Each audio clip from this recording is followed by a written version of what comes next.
The chill hip hop vibes. How's it going, everybody? Welcome to today's episode of Thumbstop Live.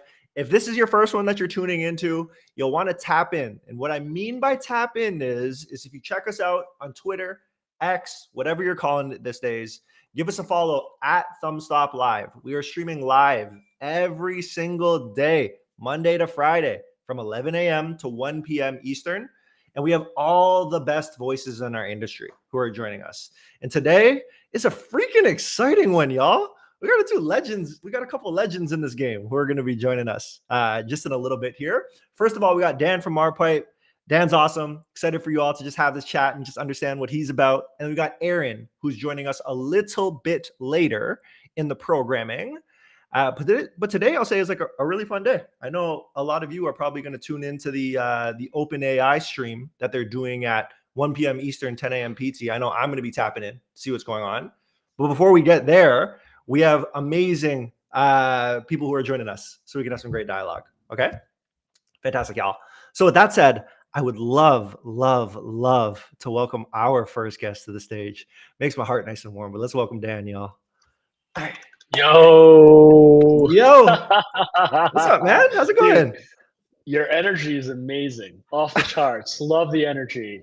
Love the energy. I appreciate you're perfect for this. You're perfect. Oh man, I appreciate you. I appreciate you. It means the world. I try to just like match everyone else who I bring on. It's just like if we can bring the vibes up, we can bring the energy. I'm happy, man. I'm happy. How's your day going so far? Amazing. It's good, man. Busy as all hell. You know, I don't know about you guys, but Q3 is like our busiest season every year. So it's just like really picking up. So yeah. Yeah, so right before Q4 and everything that's going down, right? Exactly. It's like Q4 is when every marketer goes to war, and Q3 is when they buy the ammunition for war. You know. There you go. So There you go. They're ready. They're strapping up, good to go, making it happen. exactly. And are you guys in office all the time? I'm just like looking behind, see the sign up on the wall. Yes, sir. We're here at Marpipe HQ in Tribeca in New York. Yep. So we are we're pretty much everyone, you know, like engineers stay home. But I like to come into office every day. I need to do it. It's so funny. I'm like the opposite. It's like if it's engineers, it's like, yo, we should sit beside each other so we can like crank things out fast. So I appreciate the other perspective. Like that's pretty cool, man. Yeah, man. I feel like my engineers just like want to be like left alone in a dark room. They just like churn out code, and like they don't want to communicate with people. And I'm like, you know what? You do your thing. Like, do you? Like, keep helping make a great product. Yeah, Keep helping make a great exactly. product. Awesome, Dan. Well, there's a bunch of things that I want to get into, but before we dive in, I'm wondering if you can do the quick tell us about yourself. What's your background look like? What are you most well known for? Honestly, like anything you're willing to share, we can take from there. Yeah, sure. So I'll just keep it super high level. I'm Dan. I'm the founder of Marpipe. That's probably what I'm most well known for. Before that, I used to run an agency that did performance creative. That was back in the day when like no one could fuck up Facebook ads. That was like when like everyone was just like making unlimited money on Facebook ads. So I'd like to say like I think I did a good job, but honestly like everyone did, because that was like 2017, 2018 when anything you launched on Facebook would just, you know, print. So I started doing that, and then we discovered along the way, working with all of these brands in New York, we were making Facebook ads and running and managing their media spend. And we figured out along the way that there was this like small, weird, and very fast growing type of ad in their ad account called catalog ads, as opposed to video and image ads. Everyone goes into marketing because they want to make cool image and video ads. But then there's like this other category of ad creative that is really spreadsheet based, which sounds so fucking boring, and like something you don't want to deal with. Like spreadsheet based creative sounds awful. And so pretty much you have every e-commerce brand in the world has a product catalog. And what you do is you could just like plug in that spreadsheet into an ad platform, and you can run ads from that just show your product images to people who might be interested in it. And everyone has seen these ads in their feed. It's like just product images on plain white backgrounds. Those are the catalog ads. And the thing is, they work really well. Like their performance is just every year getting so much better, but they look awful. And actually, there's like pretty much no levers that brands can pull to like control their catalog ad campaigns. Like all you can do is pretty much just plug in your product feed and throw money on it and see what happens. If it doesn't work, you're beat. What are you gonna do? Right? Like there's no levers to pull. With other formats, you can like change the creative and the targeting, but not with catalog ads. It's really set. You know, there's not many levers. So Marpipe exists. We built Marpipe to give brands all these levers and controls over their catalog ads, and so they can change. They can control what it looks like in different scenarios. They can open up the entire world of creative testing. Obviously, creative is the most important thing to performance. Why are we not applying that to catalog ads? And and so catalog ads are growing a lot right now. 70% of e-commerce ad spend on Meta goes to catalog ads. So it's That's like a madness. huge, yeah. So we started building for it, and then they exploded in popularity. So we ended up at the right place at the right time, and now we power catalog ads for some of the biggest brands in the world, like Nike, Fashion Nova, Michael Kors, Kate Spade, Bloomingdale's. So yeah, that's what we focus on now. And there's a lot more problems to solve. We haven't even scratched the surface on all the things that we need to build for this. So yeah. Talk to him, man. Oh my God. I freaking love it. I freaking love it. So when you were running the agency, first of all, kudos to you for running like a creative agency in the time where people were just like tinkering with the audiences. So you're already ahead of the game on that one. And then when you were running the agency and running the media, is that when you started noticing it's like, yo, there's a real opportunity here with the catalog ads? And that's where you started venturing off? Yeah, I knew there was a real opportunity when I saw the amount of ad spend dollars wise being thrown at these campaigns. And then that matched with the like confusion, hesitancy, and like general air of avoidance that marketers had around it. Like, okay, it's almost like we need to spend so much money on this thing called catalog ads, but like we hate it, we don't want to deal with it, and we don't know too much about it.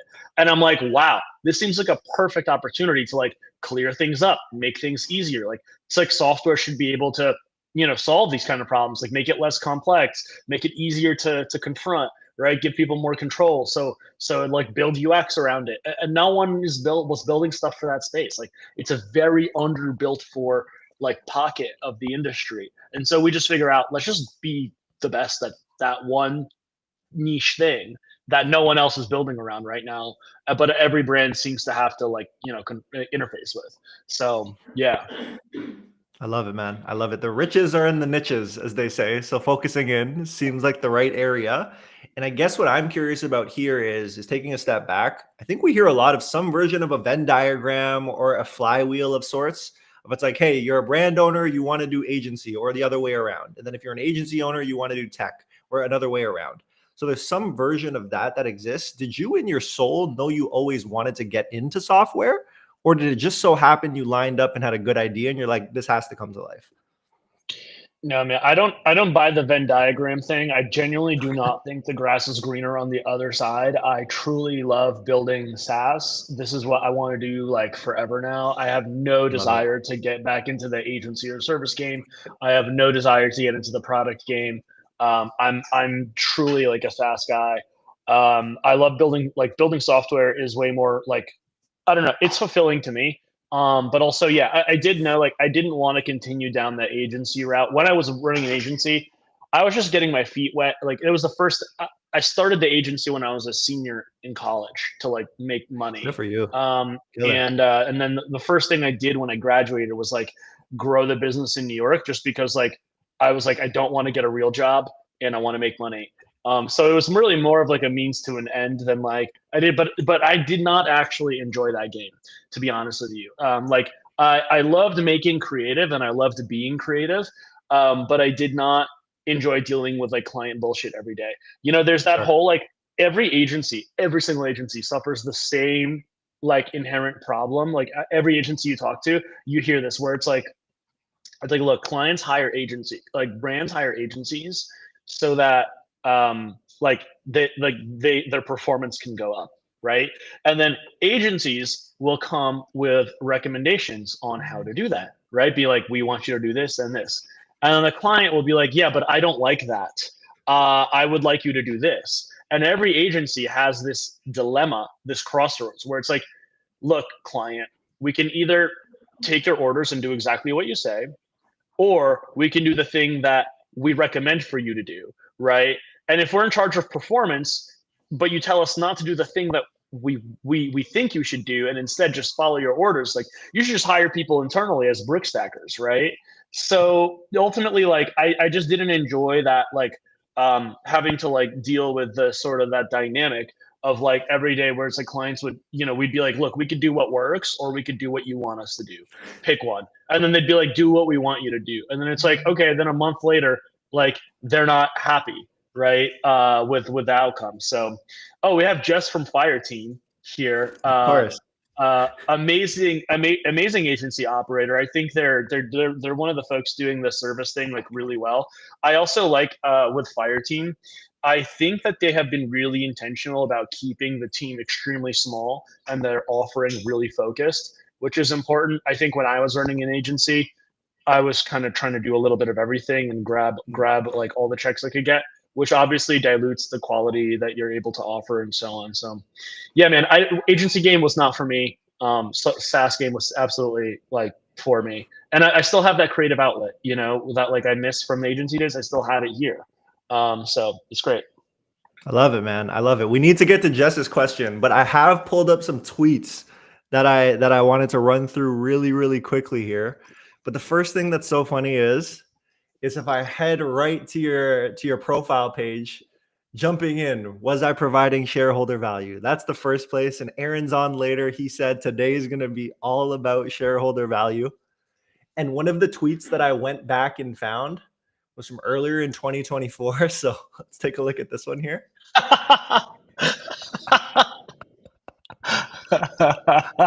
So talk through two things. Talk through this day and what was going through your head, and then the shareholder value piece. Like, when did that become a mantra for you to start living by? Listen, brother, the European mind cannot comprehend this. The California West Coast mind cannot comprehend this, but I am but a vessel for the shareholders. The power of the shareholders flows through my veins, and I'm here to deliver those blessed returns, my brother.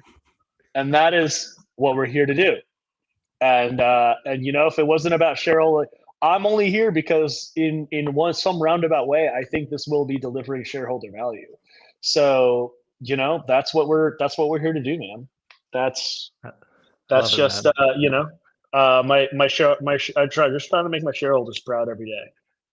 I love it, man. I love it. And then this day, talk about these winters of you coming into the office. What is this walk? What is this commute that you have to live? I walk to the office. I'm in the office every day, and I walk to the office in Manhattan. So it's about a 15-minute walk, and we brave all conditions: hurricane, flash flood, blizzard. We are walking that walk. I don't know if you were raised by immigrant parents, but my immigrant parents told me that back in the Soviet Union, they had to walk to school an hour every day, trudging through, and they weren't even delivering shareholder value back then. So, you got to do it. You got to stay hard, man. You got to power through. You can't just stay in because it's a blizzard outside. Shareholders don't care about the weather. Oh man, this is so great. I always tell my team, speaking to the immigrant parent stuff, like I always talk to people on my team. I have a lot of people who have like immigrant parents on my team. And I'm like, how your parents never say they're proud of you? I probably won't say that a ton. Like it's just baked into me. So I'm sorry, but just know I will be, but I'm not going to say it much. So I feel like it just bleeds into different things like this, Yeah, you kind of have to unlearn some of those things. Yeah, for sure. Or own it in a sense, in different areas. True. The next one that I wanted to pull up was getting a little more technical with it. So you talked at the beginning about how you got started with Marpipe and what you ultimately want to achieve. But I'm just wondering if there's any game you can give our audience just on catalog ads that they might not be aware about. Obviously, there's the design portion, there's the spend element. Is there anything else that people might be overlooking? Yeah, man. So I'll say, like, there's so much to catalog strategy, and for brands that run catalog ads, like, if most brands running catalog ads, I think, have probably heard about us already. Sure. We're trying our best to be more everywhere all at once. We're actually substantially ramping up our marketing. We'll be in more places. You'll see us more often, but there's a lot of components to catalog strategy. Obviously, the one that we are known for, the one that we focus on, is the creative element, right? Which is impossible to do without a tool like Marpipe. But when it comes to just what game for everybody, right? Just like something that everybody should be conscious of is, I'll say this, and like, you know you take it how you will, but most people, like every e-commerce brand has a product feed, right? And when you plug that product feed into an ad platform, the reason it works really well, even though it might look terrible, is because of the data that's in your product feed, right? So, like, in your product feed, you have it's like a spreadsheet that has all this information about every SKU. So you have, like, the product images, yes, but then you also have the price of the product and the title and the description and the sizes and how much you have in stock. And all of this information is read by the algorithm to determine the delivery, right? So, like, let's say, Evan, for example, you have a size 10.5 shoe, but and the algorithm has determined that you should receive this shoe ad, but the shoe is out of stock in 10.5 for this brand. It won't serve you that SKU because it knows that it's out of stock for the shoe size that you have, right? So because it's plugged into your source of truth, in your, like, warehouse data and what you have in stock and all this information, it's able to target much better. And so the more quality data and information that you have in your product feed, the cleaner and well organized it is, the more data that you have about your products, the better your catalog ads perform. So some people have, like, a really simple basic feed. So feed quality is a big thing that brands have a lot of control over, and some brands choose to focus on, and a lot of brands choose to ignore. And then some brands will take, like, a really, like, unbuilt feed that just has really basic information in it and just plug it in and be like, yeah, it's not working so well. Well, yeah, because, like, you barely have any information about your products in your feed, right? So being really intentional, like, the person who's doing the data entry for your product feed, for most brands, is someone who's working in the warehouse, who's entering this information, when new SKUs arrive. And, like, that person probably doesn't know about, like, catalog, like, how important it is to have, like, a well built out catalog and what downstream impacts it has. So just taking that like, kind of the catalog data and taxonomy seriously, and making sure that there's high quality images in there, high quality data and information that's well organized and well tagged and categorized is like a basic building blocks that a lot of brands don't even do today, that, like, is pretty easy to do, I think. Game on game on game on game. And you got my shoe size right. What in the hell? Living in these Wow. catalogs too much. You know the algorithm and how it works. My shoe size too. We're the same. We could swap shoe Hey, collections. lock in, lock in. I got mine right in the closet right here too. So we're good. We're good. Dan, the last one that I have here is that it's just talking about you a little bit, right? Like where you've come from and where you're at now. And you referenced it earlier, like you didn't want to go that traditional corporate route. So I guess what I'm curious about, has the entrepreneurial bug been with you forever? Yeah, I think so. Yeah, well, definitely. I started an essay writing business in high school and college, um, and yeah, I started out doing my friend's homework for money, but then like in high school, and then I started doing everyone's college applications, and I ended up doing, like, half my high school's college applications, No and then way. when I went to college, I ended up starting an essay writing business, and it got really big and spread to other schools that were in the area. And I had a whole team of writers that I met. This was like this is like a manual chat GPT. This is not possible in the era of chat GPT, right? But like, we were kind of like, we were just writing everyone's essays who needed essays written, who like college kids who didn't want to write it on their own.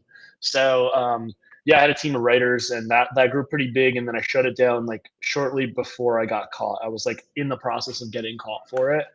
And then I pivoted. My natural pivot from there was to SEO, because SEO is all about content, like keyword targeted content creation. So I like repurposed my team of writers to be like SEO writers. And then eventually, like when we got these SEO clients, they started asking about like Facebook ads, and that's kind of how I got into the whole thing. So it was like actually like a pretty natural progression from like doing my friend's homework to now like running a SaaS company for DPA. There's actually a pretty straight line that kind of connects all those things. That is so insane, man. That is so insane. And whenever I talk to founders, entrepreneurs, like what I'm always curious about is how you all tick the way you tick. So for yourself specifically, like what motivated you to take all the steps that you have? What motivates you now? Anything you're willing to share? Yeah, I think like my parents, I mentioned that immigrant parents, they escaped the Soviet Union. And I was kind of raised with horror stories about communism, and them growing up in communism. And they always wanted to escape communist society because because of like the kind of your effort has no impact on your outcomes, and just the general state of like pretty much I was raised in a way where I was like taught to be extremely grateful for the like opportunity to do simple things like invest your effort into certain places and get paid for it, and like have kind of control of your own destiny and have basic freedoms. And so like I was really raised not to take that for granted, because my parents would tell me all the things that like they couldn't do in that society, and how and pretty much like yeah, I kind of always they were always like, dude, you have to be an entrepreneur, because like how could you not when that's an option available to you? Is essentially was like their thinking, and that always resonated with me, and that always just seemed like an obvious path to me. Yeah. Huge, man. Huge. Shout out to our parents and grandparents. Like there's something to be that I always find so impressing. I'm so impressed with of just like Yeah. a couple generations or one generation down the road. It's like, look how far Yeah. like been able to make it. Yeah. And it's like, you Did look you back have a couple did you have generations. immigrant? So Yeah. my grandparents Yeah, it's grew up crazy. like, so I'm half Chinese, half Japanese. My Mhm. grandparents on the Chinese side grew up on a farm in China, like had like a farm to take Yeah. care of, a family to take care of. And like a couple generations later, here it looks. It's like, damn, pretty good. Amazing. And then my Japanese grandparents had to go through like the internment camps in World War II. And it's just like what they had Yeah. to go through with that. And I'm just like, damn, look at us Yeah. now. Like everyone in my generation. And it's pretty cool to just see the journey that you can take along the way, right? Yeah. That's amazing, man. Yeah. Yeah, It's man. Yeah, man. that's a cool story. Yeah, I Appreciate it, think man. having immigrant parents is a like having just like that story, as those stories of hardship from like kind of the family, is like For underratedly sure. a superpower. Like I wouldn't trade that away. Like I would rather be kind of like brought up in that environment than like a silver spoon, like super rich, like never had any problems environment. It's tough. And that's why I always like understanding people's motivations, because depending on how you've grown up, it's always a different story that you might hear. So it's like Mhm. pretty impressive no matter the case, but it's always cool to hear someone with a similar story that we can start to align on. But speaking to that story, things are looking good, right? Like you spoke about the natural entrepreneurial path and like it's naturally led into one and the other piece. What I'm curious about now is like we're starting to see like you reap the fruits of your labor, but along the path, it couldn't have all been easy. So what I'm curious about is, was there any particular struggle where you're like, damn, I don't know if I'm gonna get through this one? And then how'd you end up getting through it?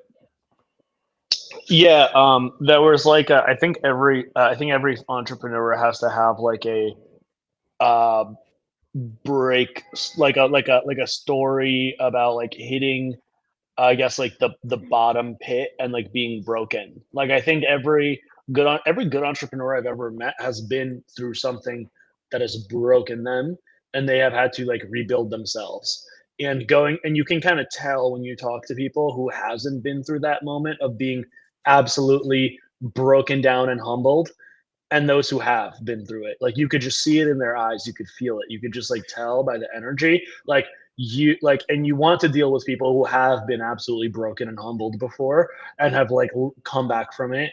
And some people don't come back from that, and some people haven't even experienced it yet, but I definitely had that moment, when we had raised $10 million, and we were actually pursuing pretty much like what we do today, we pivoted into. This was not always what we were doing. We had raised $10 million to try to automate the process of creative testing, and I kind of built my identity around being like a really young founder who had fundraised that much money when I was like 23, and we had like some really big investors like Adobe and Samsung and Tribe Capital and Commerce Ventures that were all like betting on this product we were building, which was an attempt to automate creative testing. And pretty much, long story short, like it was an easy product to sell, so it was pretty easy to show traction, but it was impossible to retain users. Our churn was totally like unworkable. The main reason was because people would get a lot of all the value from the product like upfront, and then be able to like run away with, like, essentially, like if you get all the value from the product in week 1 of using it, why do you need to stick around and keep paying someone, right? So we were trying for 4 years to make that business work, to no avail, because it was easy to like get new customers but impossible to retain. So we were trying to figure out like how can we tweak this to like fix that churn problem. And ultimately, like, you know, we kept trying for 4 years and hitting our head against the wall to try to really figure out how to do this. And we were almost 50 people, our team size, and we had 2 months of cash left, and we pretty much like, I kind of was resigned to the fact that like I had failed, and I was like, I'm probably not a good entrepreneur, and was pretty much like, you know, 90% going to just shut down the business and give investors back whatever little bit of money was left, and call it a day. But we decided to like actually make like an all-in final last bet on this like side project thing we were working on. And we were like, look, what do we have to lose? We made it this far, we've grinded this much. So we kind of simultaneously had to do 2 really difficult things. One was we fired half of our team in 1 day. And then so that's like, you know, 25 people. And then a bunch of people like left after that because they kind of saw the writing on the wall. And so we whittled down to just a core team of like 10, which gave us more cash runway. And then we were like, let's just forget everything about this past product and go all in on enriched catalogs. And within months, we saw that start to pay off, and we were like, holy shit, our real business was not what we thought our real business was this whole time. And then we actually got an acquisition offer shortly after that from a big public company who like wanted to buy that. And we actually thought it was a good offer, and we had just went through all this hell, so we were like, fuck it, let's take the exit, let's go. And then so like during the 2 months of due diligence that we were doing with this public company, enriched catalogs exploded. We increased our revenue by 60% in that 2 months, and had like crazy huge logos come on board. And we were like, dude, let's shut, like, you know, we came back to them and we're like, we just grew 60%. Are you going to increase the value of your offer by 60%? And they said no. And then we're like, okay, so then we're just going to keep going. And thank God we made that decision, because ever since then, it's just been explosive growth. So yeah, we had that like moment that like, you know, one of the worst days of on the same day that I laid off half of the company, I also broke up with an ex-girlfriend of mine that I was with for like 2 years. So it was just like a real rip off the Band-Aid, like rip off, just kind of strip off everything moment, and kind of, you know, reinvent yourself from the basics. So yeah, man, that that was a, um, that was that sort of break. It was not, it was not an easy journey at all. And for 4 years, it seems like we're growing, so things are going really well right now. But we're a 6-year-old company, and for 4 years nothing happened. So it's tough to make it through that. It's crazy, man. Two things: when it rains, it pours. And then second thing is like a phoenix rising from the ashes, man. It's like, okay, gotta love this now. Know the hard times have provided these better times. So it's super cool. I Yeah. appreciate you sharing that. I appreciate you sharing that. And what I am curious about is, like, you've gone through this. If you could have a message for any young founders that are out there, like, is there a mental model they should follow? Is there a learning or a piece of advice you'd give them? What is there anything that comes to mind there? Yeah, like I get asked this, and I think like I'm not at the stage of the journey to like give a ton. Like I'm not in like a place to be like, I feel like there's so much more that I need to do before I could like give that sort of advice to other people and be like a mentor. And like, one of the things that I really dislike is when folks who haven't accomplished much pretend to be like business gurus and give all of this advice, but they themselves haven't really accomplished much. And to me, it just reeks of bullshit. And so I try not to be that guy myself. I think that there's a lot more to be done before I can be in the position to like be a mentor to others and tell them how to do things. Good for you, man. I think it's important to stay humble along the way too, and like grounded in different ways. So just Yeah. reminding yourself of this is really, really great. Really, really great. Jess is talking shit a little bit, but we know Jess? Young founders in shambles with no advice. Damn, man, they're gonna have to figure it out. Go through the struggle, go through their breaking point to figure out what's going on.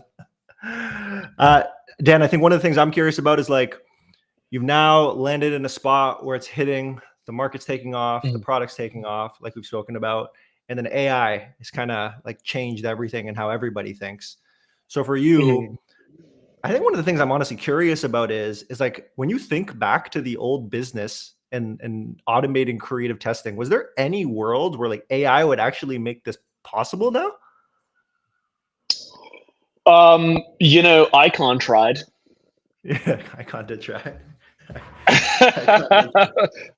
Right. So it's a really tough, it seems like it should be, like this seems like something that should be easier to solve, kind of on paper, but it's one of those deceptively tricky problems. Honestly, I've spent like, me and my team have spent so much time wrestling with the questions around how to automate creative testing for so much of our early careers, that it's a really misleading. Like, I have empathy for the kind of icon team, not because like you know their style is arguable, but I have empathy for the like for like, on paper, creative testing should be something you should be able to automate with AI, right? Way more complicated than that. There's amazing creative analytics tools out there, um, like Motion, obviously, right? That help people like analyze their tests. You can build creative tests, but ultimately, like, the AI is like automates the actual, like, can automate the building of the actual creative, but creative testing as a workflow for brands is way more than just building the actual creative, right? It's the actual testing methodology, it's the understanding the tests, it's the actual socialization of those learnings through that organization. Like, are they going to interpret the tests the right way and iterate in the right way, right, and get the right takeaways? And then so like, because it's such a wider process that involves so many pieces, like AI just solves one of them, right? So is it going to help? Yeah, it's going to help, and things will get better and easier over time. But it's not like the one solution. Like, I don't think that, like, I'm curious actually what your thoughts are on this, right? But like, Zuck said that eventually all you'll need to do is like tell us what products you have, and we'll do everything from there, right? We'll like make the creative completely without any intervention from the human. What are your thoughts on that? Yeah, at the last earnings call, he had to backtrack a little bit. He's like, hey, for small companies, don't worry about it. But the big ones and the big agencies, you'll be needed. So he had to backtrack a little bit. But I think all of this comes back to when we like even include catalog ads in this conversation, like it's hard to make a winning ad. Like one of the Mhm. analogies we use internally at Motion is just the idea of on like one end of the spectrum, people want junk food, things that are super easy. Click a button, get a creative, go live, and like anything that's like that. And on the other side, Mhm. it's super complex. And those are the people like the Jimmy Slagles and Alex Coopers who are building out N8N flows, gum loop, and all those different pieces. And then what Mhm. people really want is the junk food. Like that's where it's the most widespread. But the thing is to Mhm. make a winning ad, it includes so many things that Meta doesn't even have visibility into at this point. So it's like if you Mhm. want to go look at all of your reviews, whether they're Google, Amazon, or your Shopify reviews, whether you want to go through Reddit threads to start determining who the personas you want to go after are. There are so many Mhm. inputs into what creative strategy is known today to make a winning ad that I just like, do I believe them? I think anything's possible with AI and how it's taking off, but it's just a question of time frame and when that happens. So not the best Yeah. answer, but I anchor in like making a winning ad is hard. So it might be like you can create the creative and we try our best, but is it going to make money for the brand? I'm not sure, essentially. But those are my two Interesting. thoughts. Yeah. I think that the final creative input will be the product catalog. And of course, I'm biased in saying that because I'm like the catalog guy. But listen, like check it out. Like at the end of the day, the what is at the soul, the core of every single like brand is what things you sell and how much they cost. Every single brand is a merchant of very specific merchandise that costs a specific amount, that has a specific set of ingredients, right? That has a specific, size. And that like the core, the soul of every brand, what is at the like if you strip away everything else, is the product catalog. It's just a list of fucking products you have to sell. That's what every brand is, right? And so like if everything else, the branding, the storytelling, all that is just like extra on top to like to promote like the what is at the core, which is just the product list. And I think that like ultimately Gen AI will get to a point where like the only thing, like all you'll need to do is plug in the product list, and the AI will understand what you have to sell, the description of the product, the reviews, what are other people saying about it, how much it costs, how does that compare to other things. Once it can understand all your product information, that is the prompt, right? And the like the because otherwise like right like that is like that creates the context for a very good prompt to then create like creative about your products, right? Otherwise, like I don't understand how AI would be able to fully automate the creative process. It starts with the product catalog, right? And I Mhm, think that mhm. good product catalogs, like the best way to inform AI about what to say about your products is by giving it your product catalog, right? And having a good, clean, nice, organized product catalog that you have control over, right, is like prerequisite to that. Like the better that is, the better your product catalog is, the better the outputs will be that are trained on it. So anyway, that's Mhm. where I think it's going. That's why I'm excited about AI. That's why I'm excited about giving people Gen AI tools with their product catalog. So like today, anyone like me or you who's not a designer can go make AI ads, right, with like any of these tools out there. But what we can't do is like if you have a product catalog of like 3,000 t-shirt SKUs, how do we put all those t-shirts on like a model that we like and like incorporate and then like make slight tweaks to that so that it's like brand perfect and approved, and then like create a new catalog that has like new model images attached to it and then send that out. That's not something you can do yet, and we're gonna be that's what we want to beat everyone to the punch on that. So we're working on giving people like a Gen AI sandbox on how to incorporate Gen AI creative into their whole product catalog at once at Very scale. cool. Yeah, That is very cool. thank you. That is very, very cool. I think it's like it beats the again, the niche of the catalog seems so right. If it's just like our Gen AI tool to help build a creative like an icon, then it's like, I don't know, there's infinite outcomes, but it's like that specificity is like so helpful in my opinion. So that's awesome, man. I'm excited to see it come to life. Thank you, man. Sweet. Yeah, man. Yeah, man. Okay. I have you for I 45 see we minutes. got London in the chat. Shout out London. Shout out in London. the chat. We had London on an episode. I gotta have him back because London's a mad scientist, you know. So like London's crazy. So had London on, I think a couple weeks ago at this point. So he was dropping game, and then Jess asked a question right at the beginning. I probably joking around a little bit. I'm also curious though. What's next for you?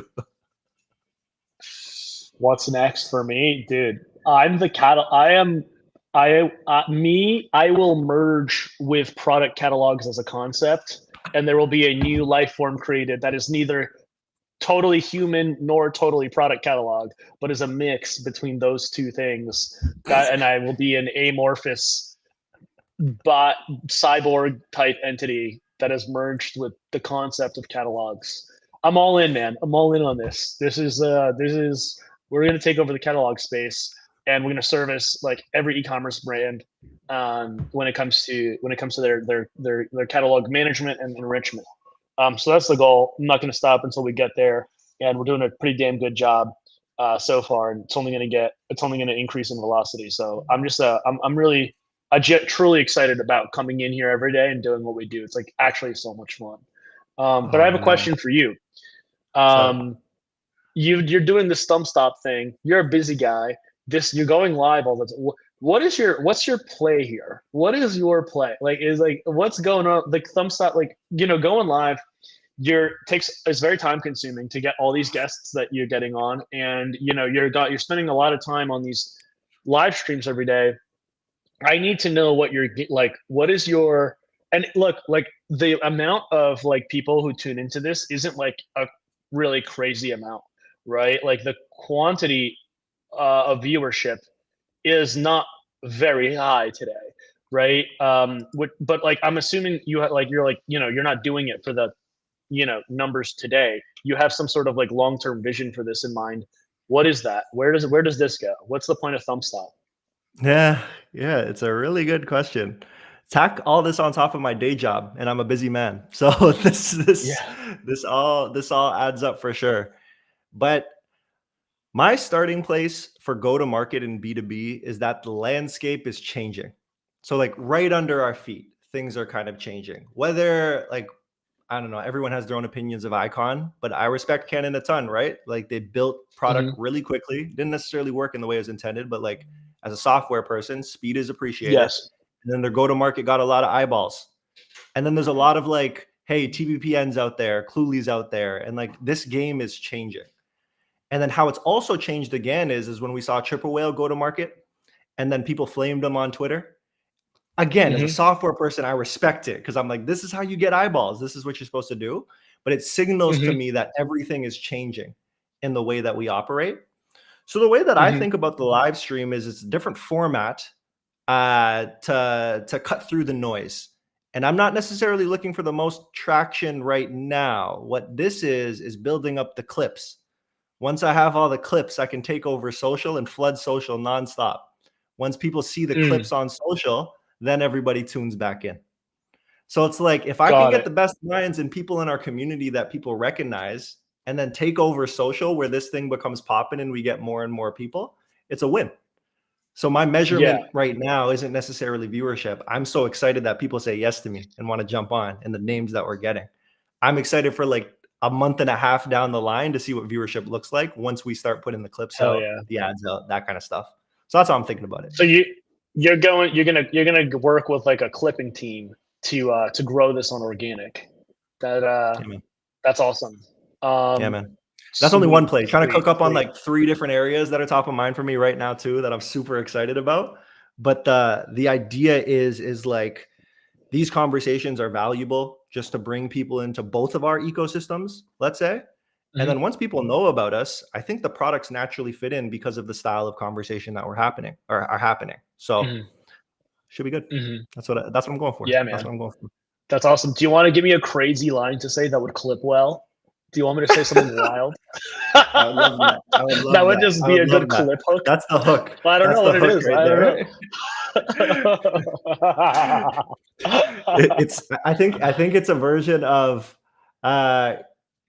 catalog ads are dead, psych as we know it. And then it's like, this is what it is with Gen AI popping in there, and like that's your ad almost. Catalog ads are dead as we know them. Boom, clip that. I love it, man. I love it, man. I love it. But you talked about, so that's what I'm going for. But like on your end, you talked about how you wanted to start being everywhere. Can you give a sneak peek into what that means? Yes. So we are doing. We're kind of in a position right now. So we've grown. Last year we doubled in size in terms of revenue. And we did it profitably. This year we're doing the same thing again. We're doubling again in revenue size, and we're doing it very profitably. And pretty much we're in a position that is very rare for a venture-backed company to be in, which is we're generating a lot of profit, and we actually like don't. A lot of our business comes in from organic search and referral. Okay, and we can't really like control those channels so much. So we're trying to actually figure out ways to deploy ad spend and like to reinvest the money into the business. And we actually like don't really know the perfect answer to that. Like we have all of these marketing dollars we need to spend, that we're ready to spend, that we're eager to deploy. But how do we do it? Because like we're figuring out, like we're working, and right now we're in the current moment going through this phase of hiring tons of contractors. I just want to work with like tons of people who are very good at growing, like B2B growth. And we're figuring out like, okay, like, could we, like, one thing that's working well for us right now that we're investing in scaling is actually, it's going to sound really weird, but it's cold calling. Cold calling is ripping for us right now. It surprised me a lot. Like, marketers are picking up the phone and having great conversations with our team. So we're booking like tons of meetings off that right now, and we're investing in like hiring a team that's like scaling that out. We're investing in trying to figure out our like paid social and organic. So we just actually hired a full-time in-house content creator. This person actually just started this week. And starting next week, we're gonna create and build Marpipe owned channels that are just going to be talking to like our audience is designers who work on marketing teams. Like, that's who we really want to talk to all day. And we're just gonna be making like content, like it's like, Oren, John, and Ashwin, right? That they make like really cool content for designers. Oh yeah. That where they're just like commenting on like, hey, like here's the packaging design of like this new brand, and like here's what we like and what don't like about it. Like, just commentary about the zeitgeist that is appealing to marketers and designers. Like, I'm just like building a team in-house of like in-house full-time content creators that's just focused on that. I don't know any other company in my space that's doing that right now. So like, hopefully we can be the first to the punch, but also get a lot of learnings really quickly on like how to do it. So we're investing there, and you'll see a bunch of stuff coming out there. Also, I need your mailing address. Send me your mailing address, because we're sending out something really, really kind of crazy to a bunch of friends of the company, and you'll see what I mean. But I need you to DM me your mailing address, so I have that on file because I want to include you in it. And then also, we are going crazy hard with like event stuff over the next year, and we're gonna start doing out of home stuff. So like, I want it to be when people land at Shop Talk Vegas, they see Marpipe in the airport. And we're just going to experiment with, like, we just have funding. We're in a good position where we have funding to experiment with all of these things. And so we're just going to try everything and see what sticks. And so I'm having a lot of fun doing that right now because it allows me to be creative too. We did actually all day yesterday. We had a video crew all day yesterday here in the office shooting like founder creative. So I was like, I was just like, shooting with a video crew here all day, making like video ads that we're gonna run. You'll see those soon. So yeah, I love it, man. I love it. I love it. Cause we always talk about in our space, right? Like, product market fit is everything. Like, that's where you're going to feel like the greatness happen. But there's also something to be said about like go to market or content market fit. And it's just like, what are the Yeah. right channels and how do we scale those channels? So I love the experimental like mindset that you have. And I'm also like Yeah. a part of the stream too is like if I go to events, I can stream events now. Like it's just another channel for people to tap into and like build a brand around. So it's just like Yeah. I think this is my if your content creator wants to become a streamer, it can be good. Because off this stuff, I've Yeah. done how many streams have I done now? Like maybe 15 or something. And cumulative Yeah. viewership, like even though each individual episode might be lower, it's like cumulative viewership. We've had 3,000 people tuning in. And it's like, oh, okay, got some eyeballs starting to come our way. Are you So are you taking sponsors for this? no, I'm kind of doing everything by myself right now, honestly. Like just like throwing it together. So I haven't Yeah, even but thought like that would you far. say no to a sponsor? At this point, yeah, I'm not popping enough, man. So I got to figure it out. I got to get my fit first and then figure out what to do after. Interesting. Well, when you're ready, can I be like your first call? Thanks, man. We will see. We will see. I'm Um trying to figure out how much of it stays motion branded, you know? So it's just like, what does that look like? yeah, let me hop in. The more the merrier. We could Yeah, you're collab. not wrong, man. You're not wrong. You're not wrong. We could run some stuff for sure. We could run some stuff for sure. Yeah. Um, Yeah, we have a very complimentary product, you know. So I think it could work. 100%. 100%. 100%. Yo, you've been so generous with your time, man. Like really, really appreciate it. I ask this question to every guest who jumps on, just because like sometimes I get good clips, but if not, I'm gonna get a good compilation out of all of them. But the question I ask is, do you have a favorite quote? And if so, why? Or what is it and why? If you don't have one, I can kick off first. I can kick off first and set the stage while you think. Ah, dude, there's so many. Yeah, why don't you kick off? Why don't you kick off first? So anyone who's tuned in before, but it seems like you got a bunch of new people too. It's like they've heard me say this one, but the quote that I'm really digging at this stage of my career in life is a Derek Jeter quote. And his quote goes, preparation builds poise, poise builds confidence, confidence changes everything. And that encompasses like everything. So I oversee our sales team, for example. So I'm talking about preparation for calls, like how important that is. But just in general, you want to put your best foot forward. So if you can prepare as much as possible, you start to get your reps in. And those reps start to build some poise. And once you get enough reps in and you figure out enough learning along the way, that unlocks your confidence. And then once you hit that confidence level, you're taking off, man. No one's catching you at that point. Mm, So I'm consistently going through that process to try and find it yeah. for whatever I tackle. Yeah, amazing. Okay, so this one is going to be one that I actually just heard yesterday, and I'm going to say it because it's been top of mind.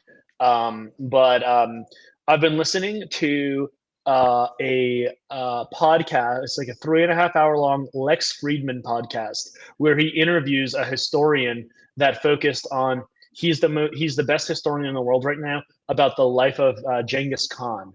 Okay, so he's a Genghis Khan historian who was on the Lex Friedman show, and it is amazing. You guys everyone has to listen to it. It's so good. The life of Genghis Khan. It's very like not very well chronicled, and so this guy knows the most that anyone I think in the world knows about Genghis Khan, and he's the greatest conqueror who has ever lived, and he's also been the most humble.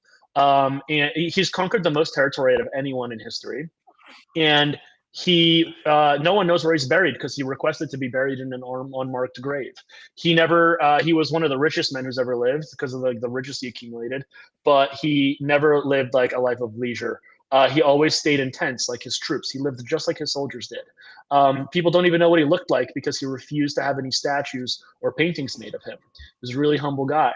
And it's kind of his life story is really crazy. I recommend you listen to the 3.5 hours. But one big quote that comes out of that is like a famous kind of Mongolian saying now is, if you do it, if you're scared, don't do it. But if you do it, don't be scared, right? Which kind of outlines like, in my mind, it's like if you decide to take something on, like do it with no fear. But if you have trepidation, then stay away. And I think that speaks to investing your effort into the things that you care most about. and not bothering with others, right?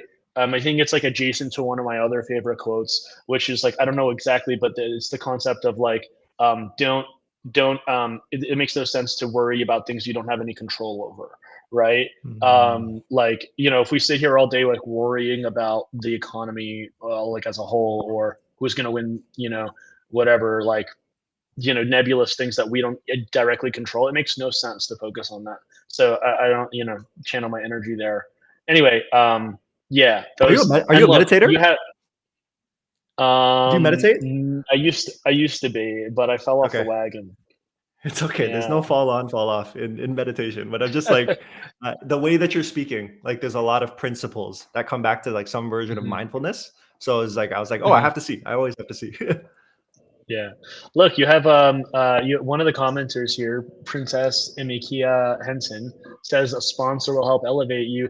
Yeah, but he won't even take my sponsor money. You see this? This is crazy. You got a live offer for a Keep me free sponsorship. for now. Now, Keep me free for now. Keep crazy. me free for now. Oh man, this is like the first time we really caught up like this. This is the first time we've really caught up like this, and I've really enjoyed our time, man. This was super fun. Like you're a great guy. You're a really great guy. Thank you, brother. It was great to meet you. We never met in person and spoke like this. Mm. I think we've just Twitter DMs, so it was great. We're meeting each other for the first time now. It's awesome. You've always been someone who's been super active in this space, and I have a ton of respect for what you've built. Motion is extremely lucky to have you. Um, really lucky to have you, man. So yeah, Appreciate it you, was great man. to meet you, and I'm sure this is the first of many conversations. 100%, 100%. I also have Aaron here. Do you want to say what up to Aaron really quick? Yeah, sure. I got to jump in 1 minute, but I'll say what's up. Okay. Well, we'll bring Aaron up from backstage now. Quick hello, quick swapperoonie, and then we're good to go. But here we go. Let's welcome Aaron to the stage, y'all. I gotta follow Dan. Come on, what? This is literally the first time Dan and I have been in a room together as well. So look at you, matchmaker. Really? Yeah, No way. Yeah. we danced around each other. We finally got into each other's DMs. But Dan, dude, it's so great to whatever you call this meeting. It's good to meet. Evan, you're awesome for making this happen. Wait, Evan and then Aaron, yeah, it's been like a long time coming. We need to talk like We do. one-on-one separately We do. too. Yeah. It's long overdue. But I You gotta intimidated me. I jump. told Evan, I was like, Evan, I see you've got Dan on your schedule. Can you invite me? And he was like, yeah, let's do it. I'm like, yeah. I just tried to love it, sponsor. I just tried to sponsor this. Evan said no. Listen, you want sponsors? I'm selling sponsorships. You can come on talking to whatever. Let's talk. Oh man, I love this. Dan, you're the I best, gotta man. jump. Appreciate you. Yeah. Thank you guys so Appreciate much. Great to see you, Aaron. Have a great talk, guys. I'll tune in later to catch up on it. See you guys. it, Dan. Bye. See ya. Aaron, welcome to the party, my man. I am so excited to have you here. I'm so pumped. I'm I'm telling you, this is fabulous. I think I've done one with you in the host seat events. You've done like 3 of mine. We've never done anything one-on-one like this. And I would say, listen, we're going to set the expectations high, people, which you should never do. But this is like intermission between the, right? So Dan, shareholder value, awesome. I would say it's you, Sarah Levinger, and myself are the only people I know in this space that can go blow for blow, pound for pound on reactions. Like we are just, the energy. I'm excited. I leave that to you guys, man. I get so tired at some point. I'm like, okay, yeah, so fun. But I leave that to you guys. You guys are the real MVPs. Oh man. So Aaron, I'm pumped for this. There's so much that I want to get into, but I think like just to set the stage and while we have a bunch of people starting to roll in, I guess what I'm curious about is if you can do the quick tell us about yourself, a little bit about your like work history, what you're most well known for.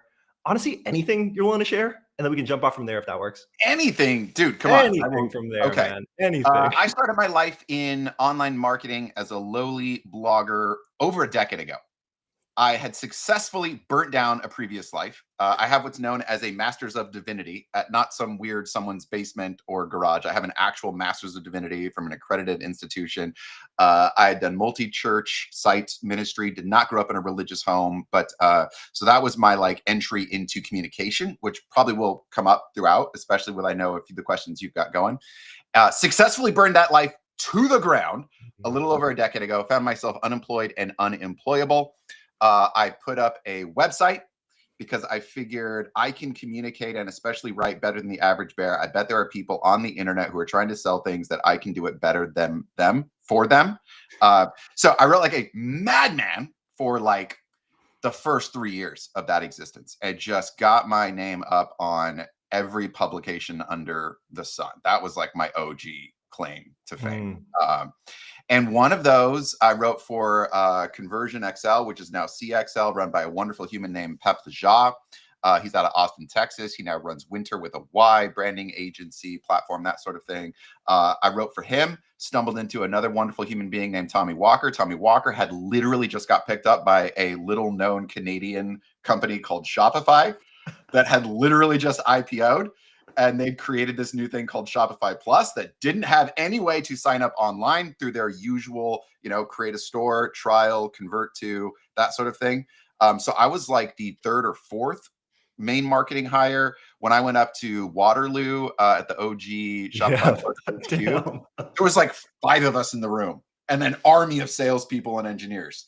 For Shopify Plus. So, and the reason that's important is I just fell backwards into this entire career. Just right time, good words cover a multitude of sins. I had no business writing about e-commerce, let alone enterprise e-commerce. But even that was like coming up on a decade ago now, right after Shopify IPO'd. And I'm so old school in this game. I literally wrote pieces about why you can trust the cloud and what is SaaS. Like I literally had to define software as service versus on-premise. That's how old school I am in this game. I love it. I love it. Oh my gosh. So the interesting thing about hosting things is that your energy is unmatched. Everyone knows that, but your work history and the expertise you've built up is incredible, man. Like, I don't think that's talked about enough. So let's talk about it. Let's talk. Yeah, because the Shopify thing was just incredible. And I got to stumble into meeting like basically the entire cast of like V1 D2C, writing case studies, doing events with them, getting up in. So I fell into this network. And then from there, I went over to Common Thread Collective, which was like if Shopify was the high school undergraduate work. I rolled over to Common Thread Collective with Taylor Holiday. Andrew Ferris was there at the time. And like the alumni out of there is like stupid. Yeah, insane. And I'm going to tag in a little bit of that later when we talk about like some of the goals and how I think about what I want to do with my career, that sort of thing. But that was like, I think I wrote the the number 1 ranked piece on e-commerce trends for a number of years. Then we did all these vertical industry guides of like, we literally owned beauty industry, not e-commerce beauty industry, straight up beauty industry. And that thing just pooped traffic and pooped email addresses on us. We did it for fashion, a bunch of other ones. So yeah, I think like the track record, of like what I've created and who I've created it for. After Common Thread, I slung SMS at a wonderful place called Recart. After Recart, I went over to Vermont. I was there for about 1.5 years as VP of growth. I'm now doing fractional content for them and a handful of other folks. And just connected with the 9 operators, marketing operators, finance operators, the operators crew, which was like, dude, that was like the culmination of like, shut the front door. When they came to me and were like, hey, we want to launch a newsletter and have words, I was like, let's go. And so here's like, I guess like the first lesson class, because I also taught higher education speech. Jesus. Is I just said good words cover a multitude of sins. And I think even better than that, it's ignorance and enthusiasm. Just showing up, doing what you say you're going to do, when you say you're going to do it, and proactively letting anybody who's giving you money know if it's not going to be done by the time I said I'm going to do it. That sounds basic. and it's one foot in front of the next, and miracles happen over a long enough timeline. That's what happened to me, was like, just show up, try to give people a dime for their nickel, one foot in front of the next. There's no other secret than that. I feel like you're underselling yourself a bit, though. With that said, like there are two pieces in my mind that come top of mind. Like there's the tactical skill to execute on what's needed in like an excellent way, and then there's the overall mindset and approach of how you tackle things. So I'm almost wondering like what the best place to start is, and I kind of want to start with your mind, in all honesty. Okay. So if you're down, like, would just love to know after you successfully like transition out of the previous life into this new world and like building out what was next for you. I guess what I'm curious about is, I don't know a better way to ask it than like, how do you view life and like what you want out of it, and how has that evolved over time? Because I think your mindset is so refreshing, and what I'd love to give the audience a peek into. Yeah, let's do mind and then like break it up into, you asked me a follow-up about like skill set, career, that sort of thing. Perfect, but like mindset, heart, soul, whatever, like the emotional, mental. Yeah. Man, I do not know how I stumbled into this, but when I was just getting started, what I would do is the goal was, I have a website. I wrote 5 blogs for it. Now I need to get logos onto this site to make me look like somebody when I was nobody. So the mechanism for that was, all right, I got to go get Entrepreneur, Forbes, Business Insider, Mashable. Like I got to go get these logos, and then other ones in the marketing world to be like, I wrote for these people. You can trust me to write for you. That was the idea. Now, like I said, even at Shopify, I had no business writing about e-commerce, let alone writing about business for any of the places that I just mentioned, and all the other ones too.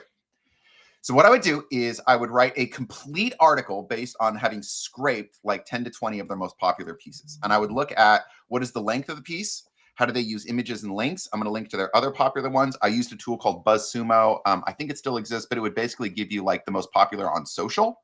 And so then I would also look at like, what are the patterns in the headlines that they use? So I'd write a full article as close to their editorial standards as I could get, with a headline that keyed into some of the most popular on social pieces. But even with that, the mindset was, every time my finger would hover over the send button, and I would too, I would go in cold. I would just find email addresses and reverse engineer email addresses for people. Like Entrepreneur was the first one I got. And I would say to myself, okay, let's get rejected, hit send. And it was like, because the fear was the thing that would hold me back. So I was like, all right, let's make rejection the thing I'm most afraid of, the goal. The goal right now is to send this to somebody and have them say no, let's get rejected.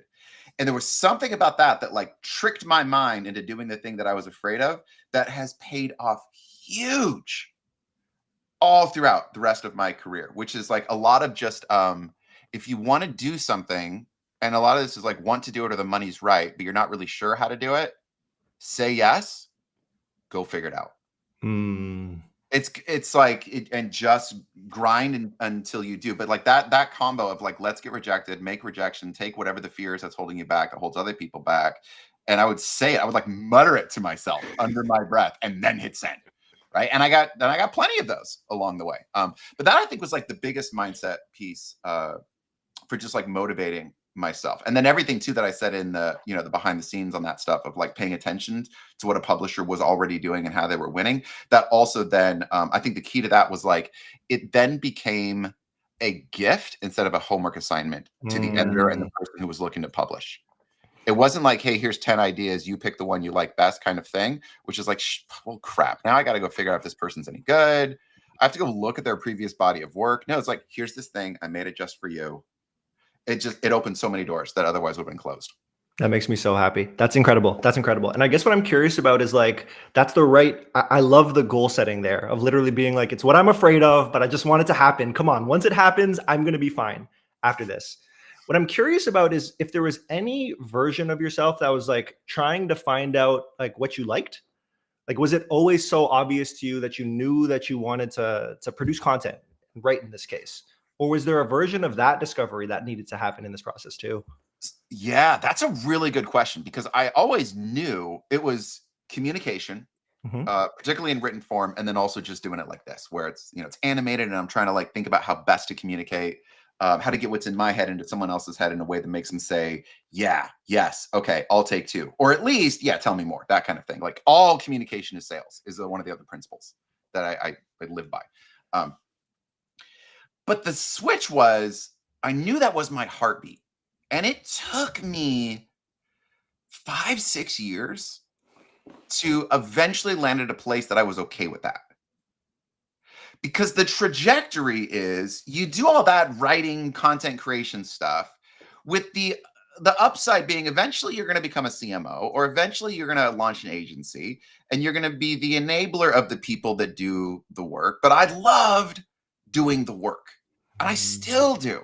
It thrills me to do the work, especially that last 5%. Like, dude, I am never more in work heaven flow state than when the hard work of taking it from nothing to something, 90 to 95% is done. And I'm doing that last 5% that makes it like, this is the best thing that has ever been put out on the internet on this topic, right? That's like the standard I try to bring to everything I put out. But it was like, I really had to finally swallow, and I had to do it in 2 stages, because the first stage was, okay, I'm doing really well on the freelance front, because like Shopify always had like a few freelance clients along the way, and then I did some freelance after I left Shopify. That's how I connected with Common Thread, as they picked me up as a freelancer first. And I had to let go of the idea of like, okay, I'm supposed to start an agency now.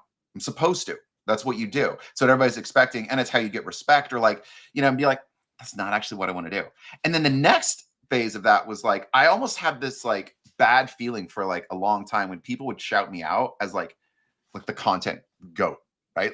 In my head, I was like, God, I'm just a writer, and I'm never going to be known for anything more than that. No one's ever going to write me the big check to be a CMO, or to be, like whatever especially that title.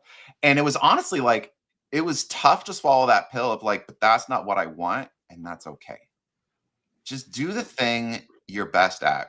And I'll tell you like a little mini story. I remember this was like probably 3-6 months ago. So this is still pretty live, where I was watching Shark Tank, and Damon John was talking about his tattoo artist. And Damon John pays his tattoo artist like $75,000 to do a tattoo. He has like $250,000 of ink on his body. It's like wild. And I was like, there it is. That's what I want to be. I want to be the Damon John tattoo artist of content. I don't want to open a string of stores and like, no, I want to be that dude. And I was like, yeah, I'm okay with it now. Oh my gosh, that's so incredible. I am so curious though, because like you speak about these things with a like being grounded and knowing your truth, but it's so interesting because like society puts you down this path, right? So it's like you were saying, it's either I'm going to be an agency owner, I'm going to be this great, I'm just going to go down like the writing path, or hopefully the VP CMO type of path. I guess for yourself, it's like, how did you ground yourself to say, you know what, and like truly evaluate, this is what makes sense for me and this is what I want to do? Like anything, it's never as like I just painted myself with a brush as though I came to that very organically and independently. When really what happened is there were times when one time in particular where I hit a wall where I love to win. I love to win. I love to be the guy that other people like. I don't want to be the guy. I want to be the guy behind the guy, or the guy behind the gal, or like the, like I like being the supportive role. And I like people to like me. I very much do, especially professionally. It's not enough to even like me. I want everyone to always be not only agreeing with me, damn near on the edge of their seat of like a round of standing applause. Like that's how I would prefer to walk through the world. And anything less than that is a failure. I love that. And so I hit that. I hit that a couple of times, one time in particular. And it was really like damn, I think this is like the first time I might lose a job or like I like didn't win. And why is that? And what's the way forward here? And the way forward was, okay, dude, just do the thing that delivers the most value. That's it. And so ask them if that's what they'd like you to do. And if they say yes, then just do that thing. Don't do the other stuff. And so it was like, it's a combination of definitely like, yeah, it's like hard won, back up against the wall sort of moments, as well as then being like, okay, and be okay with that. That's not a lesser path, I guess, is the way. Yeah. Yeah, yeah. Because why I'm asking about these questions is like I think a lot about my future kids. I don't have kids right now. I know you do. So maybe it's a conversation you've had. Because I think a lot of language that gets thrown around is like work in your passion, right? And like that should be something that you follow. Yeah. And I'm curious if that's a statement that resonates with you or if it doesn't and why. It does. Dude, Mhm. like the older I get, and I just turned 43 last month. So I'm like old in this game. All right, man. Happy birthday, man. Yeah. Happy belated. And Happy belated. also, dude, my I now officially, literally as of today, have nothing but teenage daughters. I've got a 13-year-old who's Jeez. 13, 14, and 19. You like being a girl dad? I love it. Dude, I don't know what these other people are doing fooling around with boys. I couldn't like All my best friends are having girls, and I just like so badly in my heart want to have like a little girl. Like it's just like in my soul. Oh my no, I god. know the heartache's coming at some point too, because you can't have like the roll of the dice is like 3 of them, one of them's gonna go off the rails. It'll hurt more than a boy going off the rails. Like I know it's coming, but hey, listen, so far we're all right. So that follow your passion thing. Yeah. Dude, I think one of the best things I've ever been told by my daughter was that is that like I make it safe for them to feel how they feel. Oh, I just got the goosebumps. Yeah. I just got the goosebumps. And I think it's because of like I literally bring them into these conversations that I'm having about like what am I doing next for work. Um and I talk to them, especially my 14-year-old. She's really empathetic. And there's a part of me like I actually look forward to going to her and being like, okay, here's the next thing and here's why I'm scared. What do you think? Dude, and so I just have those conversations really openly so that it is, yes, it's about follow your passion, but it's also that piece of like from the let's get rejected to like, here's what I'm afraid of and I'm gonna do it anyway. Like, dude, if there was one thing I could, pass down to my kiddos, it'd be like that dad is a safe person. Dad is a safe person. He's in my corner. And he modeled for me bravery isn't not being afraid. It's so cliche. It's doing the thing in the midst of fear. That's bravery.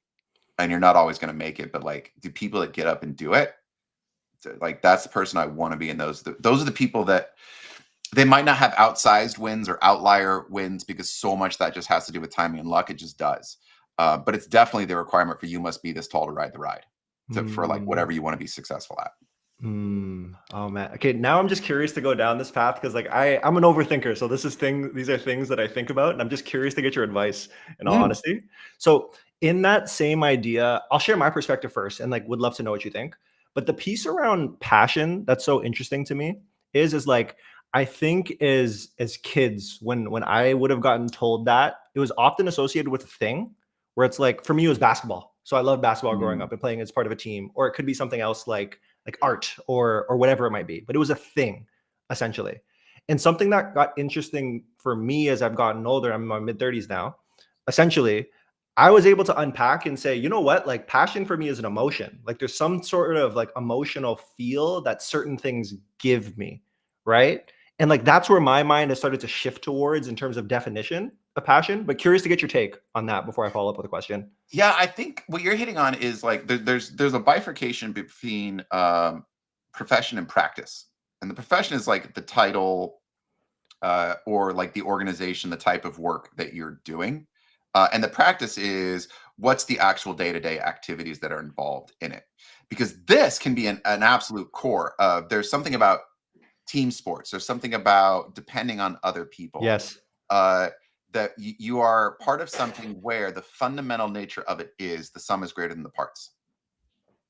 And that's transferable across different sports, let alone outside of that world of the profession, the job title, the nut.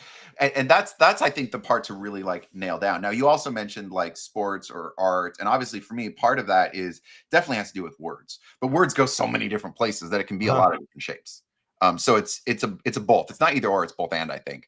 But it's really important to understand that what you just described is you can have a passion for a thing that very, very few people actually make money for. And maybe that's not like professional sports, right? Like that may not be the wisest course of action because of the percentages that you're up against of success. But what is it about that that is then transferable to other places. Which, dude, it's so perfect then, because that whole piece of like my previous life in ministry and preaching and like teaching and in a very religious setting, the whole like that thing was the reason I fell in love with that was that communication is sales idea of you don't win in a religious setting when all you do is rally the base and preach to the choir. You win when you get someone who is not on your team to come over to your team. And that usually takes place in various stages, but it's communicating for persuasion to affect change.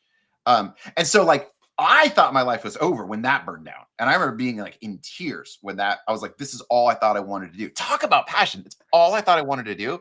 And it turns out those same skills can be applied in a different profession. Like that's the most interesting thing when I think of like my future kids. And it's like the message that I want to leave with them is they're trying to figure out how to navigate the world. It's like, there's going to be so many different things that bring you joy. Right. And then there's the figure out and the bifurcation, like how much money is that actually going to make you and what's the job to do? But it's a version of like, what is it actually that brings you joy? And like, for me, I've worked out, it's like problem solving, like solving a problem really quickly is so fun, man. Like no matter what it is, it could be like finding the right decal for the back here, finding the mic to use. It's like, I get a lot of joy out of that. And it's not just like, oh, basketball. Yeah, obviously I want to work in basketball. And it doesn't stop there. So there's a level deeper to dig that is always so interesting to me. And like watching people go along that journey as I think about my future kids, essentially. You know, I'm gonna take that back to my girls. That's a really good question. We do a lot of questions. We do like card games that are questions. Oh, I want to know what they say. I'm so curious. We do a lot of top 5 lists. That's one of my favorite things. Your top 5 movies, top 5 like fast food meals. I'm gonna do a good one of like the trying to get them to think through like the separation of like what they love doing versus why they love doing it. Yeah, I love that so much. I love that so much. Getting back where my mind goes now is like to the actual like tactical skill of things. So you started out, you've built out this list of logos that you've then reached out to, and then you've landed at Shopify. And I feel like from everything I've heard and everyone I've spoken to, you freaking crushed it at Shopify. Like, was that the point in time where you'd say you've really mastered the skill? Well, mastery is up for debate on definition, but would you say that's where like you really honed your craft to become the great writer that you became known for? Yeah. Or what would your opinion be? And a lot of that had to do with that guy, Tommy Walker, that I mentioned. He was the, I think he was editor-in-chief of Shopify Plus. He oversaw the website, the first build of the Plus website. And then they brought in a director of marketing, Hannah Baza. And then when I came in, I shut down the freelance stuff. And then Tommy bounced like 3 months in. I shut everything down. But what ended up happening was there was like a vacuum. And so I was like, all right, I'll just do the work. Someone's got to schedule it. Someone's got, okay, so I'll just do the work. And they eventually gave me the same title, which was really dope. As far as honing the craft, he had this, I'll try to track it down and maybe like tag it or something. He had this thing called the code that he wrote for Shopify Plus. And it was about like the principles, the content principles that were involved in what we're doing. And one of them is like, we don't paint rosy pictures and we never bullshit our audience. And so I remember there was a piece that I wrote one time about, it was like supposed to be about personas, but it ended up being about something else. And I just didn't understand the actual nomenclature to like nail it. And he immediately identified it and was like, this is really good, but it's not actually what the thing is about. So we need to rewrite it for this. And there was another time too, where I gave him a thing and he was like, I can't publish this. I was like, oh, he's like, yeah, this is, you serviced the topic fine, but there's no drama in it. And so I want you to do is you've got to go back and sit down for an hour and make a list of all the different forces of antagonism, whether it's physical, financial, relational, interpersonal. What are the forces of antagonism that's going to prevent somebody from accomplishing the thing that this piece is designed to help them to accomplish? And it was just something wildly lame, like multi-channel e-commerce. Like it was something like I was like, all right. Dude, I remember that experience. And that was like from the craft perspective of, okay, it's not enough to just get it right. You do have to get it right. And then you have to identify what's the human element that's going to bring drama, the contrast, the forces of antagonism that are set against them, or what's the trite answer that they're always expecting. And how do you tackle that from the very beginning and turn it on its head? Like one of my favorite introductions to the giant piece on landing pages I did for Mott, which is one of the earliest pieces, was I think the opening line for that is like, you don't need a landing page. And even worse, your customers definitely don't. You need a way to win the equation of product over price equals purchase. That's the only reason anyone ever buys anything, is when the value of what they're getting exceeds the value of what they're giving to get it, then they buy. And it just so happens landing pages give you a mechanism to really drill in, and let me explain to you why that, like, and I just love that, like, that's the piece of like honing the craft of like, you're not going to find another landing page piece on the internet that's like, that's that good. I'm telling you. I love that so much. And when you're, I guess what I'm curious about is like, you sit down to write a piece like that, or any piece like at a different stage in your career, right? And the different roles that you've had. It's like, where are you starting from? Like, is it, yeah. Talk us through like mental models or frameworks. I live at these two extremes. And the starting point, the one extreme is, what's the keyword? And what are the associated keywords that need to form the structure of the piece so that it ranks? And also now, just so happens, turns out, like, no additional effort, ChatGPT loves it.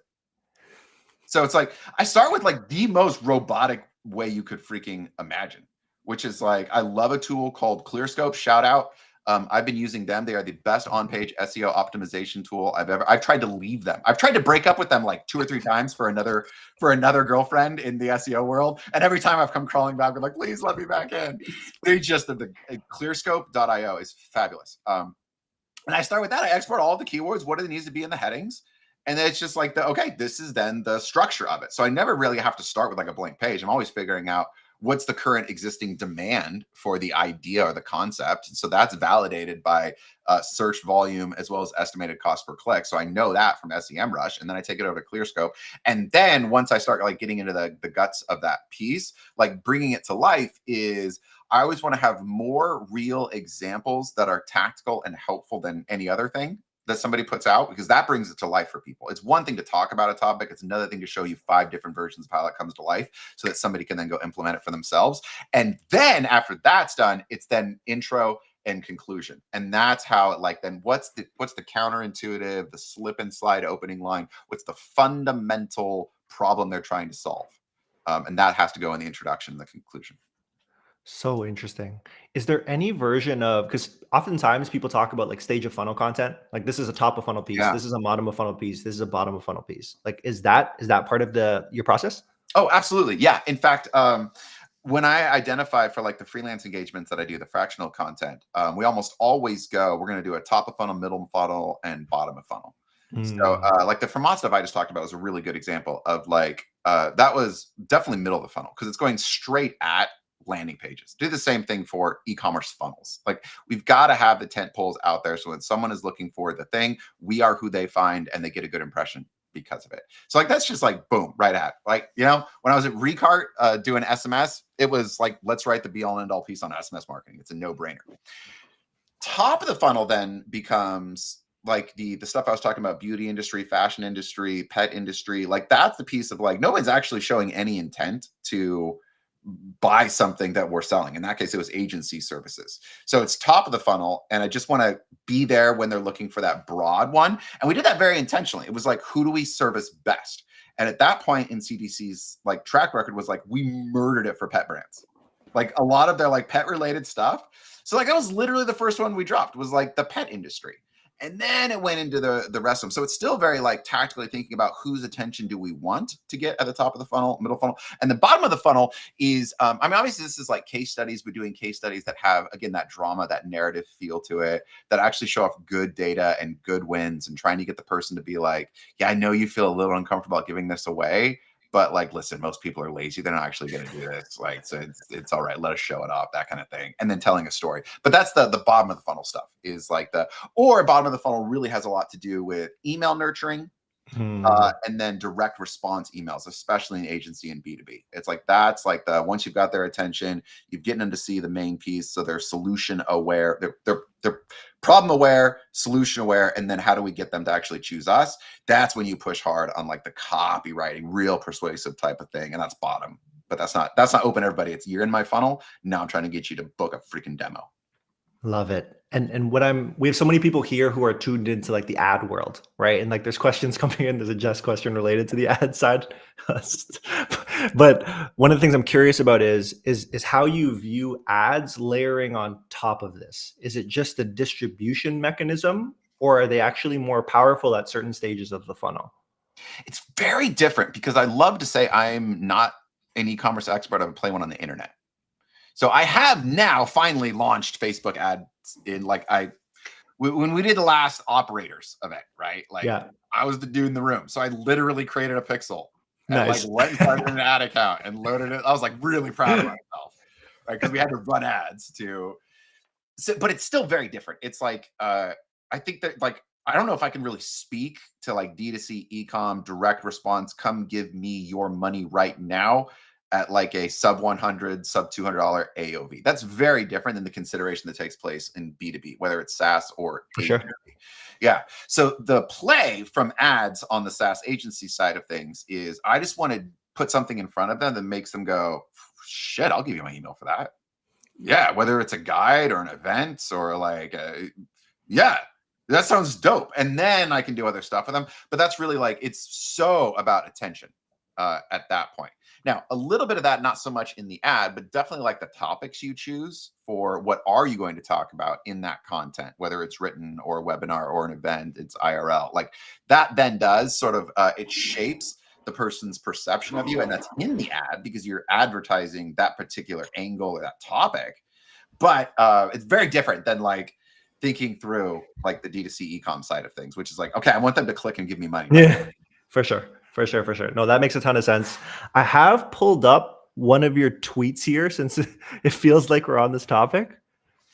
This one's from 2021. So great content marketing and great copywriting are two different skill sets. Dude, is this something you still believe? Share your opinions. Are you watch First We Feast, Hot Ones? Yeah, of course. That's the inspiration. This is like this is that moment where I'm like, okay, now obviously it was popular, so maybe that helped you, right?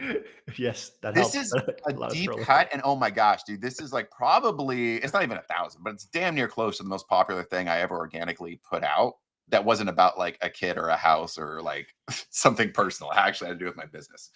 I remember sending this. I was walking across the street from my co-working space to my apartment, and I don't exactly remember like what it was that did this to me, but I remember having this experience that day. And it's just like, it's, people think it's words, and it's so different. The like, and I think it was, I hit that limitation of like, I'm really good at capturing attention through content, but God, it's a different story to actually write words that get people to give you money on the spot. It's very, very different. So yeah, this is absolutely true. And don't get the two confused. And I think it's also the equivalent now that should be front and center for people's minds is just because you can entertain somebody and capture their eyeballs and get the clicks and the shares, like organic video content, does not mean that is going to actually move the needle as far as like getting people to give you money. Now, there's a tighter association between organic content working as paid than the other way around. And that's a really good lesson. But yeah, it's great copywriting is it's so much harder to write a great ad. And maybe the closest equivalent I can get to is, having now run the Operators newsletter for about a year, is nothing matters unless the subject line gets them to open it. And that's where like copywriting comes in, of like, you can have like, there's a different skill set between once you get in and now this is like, damn, this is really good in my inbox. These people bring it every week. This is thick. This is so, wow, this is a cut above everything else, right? That's the content marketer, content side of things. The copywriter is that first, like, can you make it pop so that they get in? Because nothing else matters after that. And I've had to learn that lesson over and over again as well, just writing subject lines. And I think it's the same with ads. It's that sort of piece. Like, it's the distillation that is really difficult. If you were building a team, are these two different people? Yeah, that's the point. And I would want the copywriter person to be able to at least be functional inside of an ad account and multiple ad account platforms. And then the content person is very different. No, it is. It's like, these are two different roles. Got you. Got you. That is huge, That's a man. great question. Yeah, yeah. No, big learning too. Because I think like even when B2B companies think about hiring, like for us, we have a lot of content marketers, right? Yeah. But there is a copywriting component to their jobs too, and it's like contained in the same person. And it's kind of like, oh, different skill set. Like we should know that, and like we should measure it differently then, and we should either build the skill or like find others who can help. So it's a very interesting concept when I saw that tweet and I pulled it up. Well, it has a lot to do with like BDRs or SDRs or like the cold email henchmen and women out there in the B2B. Like those folks are the ones you want like the best copywriters on to get that open and then to get somebody to actually interact with it and to have it in such a short span of like, it's got to be 2 to 3 lines of it once they get in. What is going to make them write back? Oh my gosh, that's a high bar. I'll tell you, like the best experience I ever had, and it was terrible when I was going through it. I hated it and then learned to love it. Was there was a period of about 6 months to like a year at Recart where we actually we gutted our sales and partnership team. And if you scheduled a demo, you literally went on my calendar or our CEO Shoma's calendar. Damn. And it was scary. Holy crap! Live rounds, selling people. And nothing has paid off better for me as a marketer and to lean into that copyright than those experiences of like, dude, that will check you. Where like now my bullshit detector for like when I smell something that someone's written, I'm like, I could not look another human in the eye and use these words at them. That's the bar now. And so like, it's really, really powerful. And I would look for that too. If you're looking for like a really good, now the copywriter can very easily become the content marketer in a lot of ways. I think that's an easier transition, but that's what I would look for first. It's like sales is the engine and marketing is just the gas, but you got to have that engine running. Yeah. Oh my gosh. There's something that keeps you so humble and grounded in that too. It's just like, all right, looking you face to face now. Holy crap. Not gonna say Dude, it makes that me love those people. I was like, I have never had more love for your doggedness than when I had to go do it. Like, holy crap. And your level for rejection? Bless you. Different animal. Aaron, something I've always been curious about with your journey is like the Shopify Plus role, like editor in chief. Like you were so well respected in that point, and you would hit like, okay, this is I got this now, right? And there's like a level of confidence that comes with that. And then you made the jump. Like that was the piece to, I think it was the common thread, right? As the VP of marketing at that point. Yeah. So it's like, what inspired that, and like what curiosity did you want to basically fulfill? Taylor Holiday inspired that. Man, I have loved the last couple of weeks of getting to watch the ecosystem celebrate that wonderful humans win. And he brought me in to do content. I knocked it, nailed it. Right. And so his whole piece of like, he just read the room. He was like, I bet you can make more on your own than I can pay you, but you're not building something that is independent of you to determine its value. You're only ever going to be able to trade time for money, time for money, time for money. And I want you to give that up. I'm going to give you less. I have to give you less, but I'm going to give you this other thing, this partnership, this equity piece that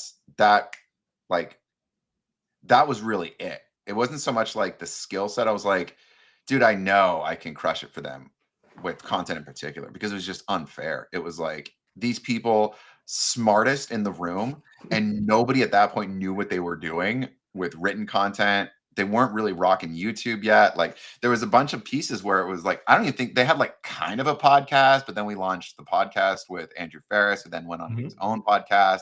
And now they're still running the e-commerce playbook podcast, which was like me in a room being like, Andrew, you're going to go bleed on the mic and Tego's going to come in once a month. This is so like, it was, I know I can do this, but like him saying that piece of like, what I'm offering you is something beyond the time you can trade for money. And I was like, damn, dude, he nailed it. And I was like, all right, let's do it. I love it.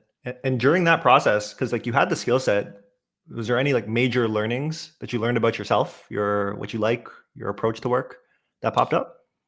I really learned to love data in a way I never had before. And it was, we're going to an offsite about 3-6 months into it. And I remember Taylor sending me this list of questions about marketing qualified leads and et cetera, et cetera. And I was like, oh shit, I have no answers to these questions. I don't know what channels they're coming from. I don't know what the close rate is. And he was really kind because it was like days before I flew out. And I was like, oh, holy crap, I'm out of my depth here. And I went into his office and he like brought me in and like, and then we figured out, and then I went and figured out the rest of it. Like he gave me the, and so that really became like the, how do you define your ideal customer persona? And even watching like what they've done since then has even been like, man, I don't think I had it all figured out then either. It was also in a lot of ways playing on easy mode because, oh my gosh, dude, I started and then a month later, lockdown.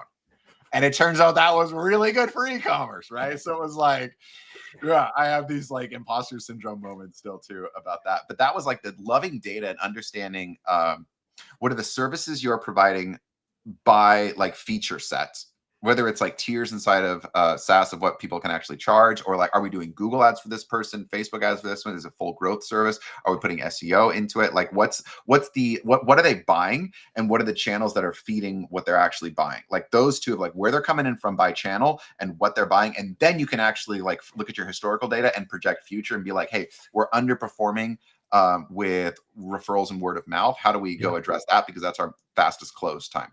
That piece is really big that I learned to love, the data. Something I've really appreciated about all my conversations with folks on these live streams is it's like your unique experience has led you to your opinions. Like every single piece, like the data has equipped you now to this day. And it's like, oh shit, like that was actually really good. If I got nothing else, like I know how to speak this language across the board. I love HubSpot. Yeah. Love Supermetrics and sheet imports and exports. The numbers aren't real until I have imported them as a CSV and pivot tabled them and like, oh, it's like, got to know it in my bones. And that's, I think, what kind of puts me, it does put me a little bit outside of that just a writer mentality, is like, I know how to do that. I understand it and I can project growth because of that.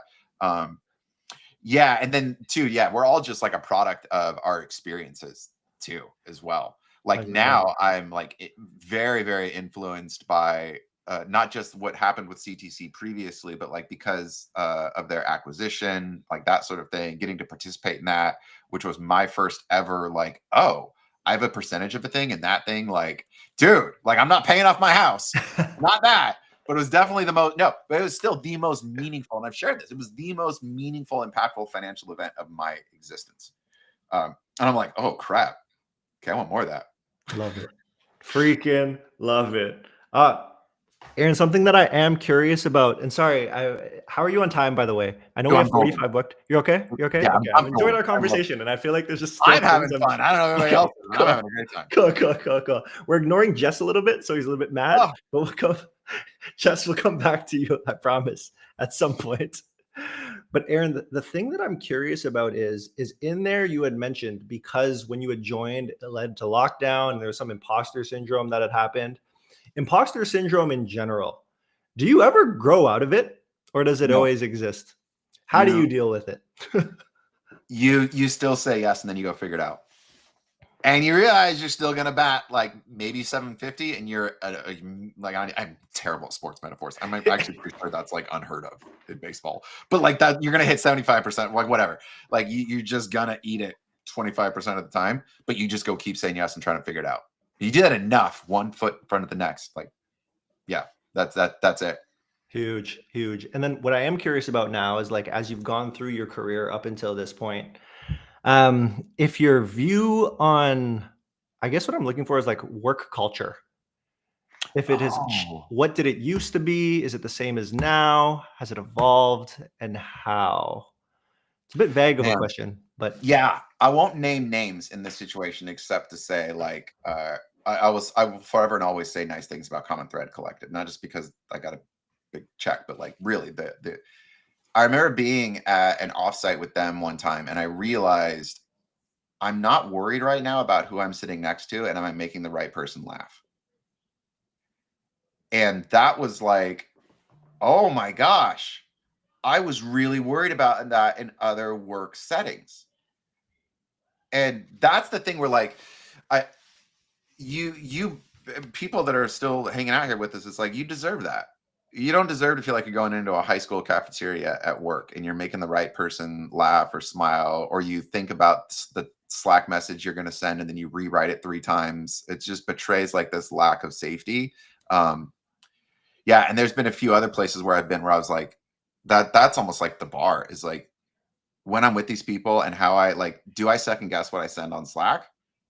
because that betrays like an insecurity. And then do I feel like when I show up, am I trying to get at the right table, the inner circle, the inner ring, that sort of thing? So it's almost like a negative that goes to the positive. I was talking to Andrew Foxwell this past Friday, and something that he embraced was this idea of like, I want to be the same person no matter where I am. Like if I can make that be true, I am in the right rooms at that point. And that really resonates with me and honestly has some parallels to what you're describing. It's like, if I'm thinking about it too much, man, this is not the right room for me. Like this is not yes this is gonna be tough. For me, that was like like even my response just now was like, yeah. If I'm thinking about it too much. Because the more intimidated I am by somebody, the more I think about and hem and haw and rewrite and send and then replay what I sent or what I said and like with the people that I trust and feel safe with, I'm just talking to them. Yeah. Fine. And it's shorter too. It's so much shorter. Like the longer a message gets, the more I realize like, all right, dude, like you're scared of this person. Shorten the message.